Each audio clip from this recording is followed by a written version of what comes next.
There's no money in fitness, right? That's what a lot of youth are thinking, a lot of PTs think, and that's why they end up leaving the industry. And the truth of the matter is that is BS. You know, we just came back from Dubai not long ago, and we was at this fitness expo, and we could see how booming fitness is. And it's just because you're trapped in these small gyms that don't give a toss about you and talking to the same people to where you're not able to see the true benefits of fitness and how much you can really achieve.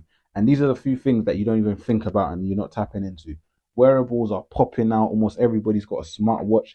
Do you coach people on that? Do you show them how they can use it better? No one's really tapping into that. Run clubs are really popular now. Popular now. You can even add that as an addition to what you do with your coaching. Swag, so like clothes, fashion, which is always popping, right? But how many of you really explore the merchandise industry, right? Because you can attach that to your coaching program really easily. Food, food prep companies, you could be working with them, you can talk to them or just helping clients, you can partner up, whatever.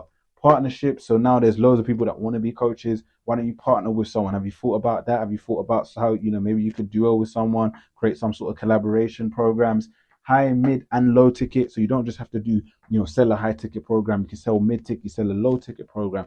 And I can't tell you how many opportunities there are with AI. So like fitness is an abundant industry. You're probably just in the wrong circles with the wrong people and just in a shitty state of mind, all right? Come get around some winners, some eagles, start soaring, and start looking at fitness for what it really is, man. It's a gold, man. Peace.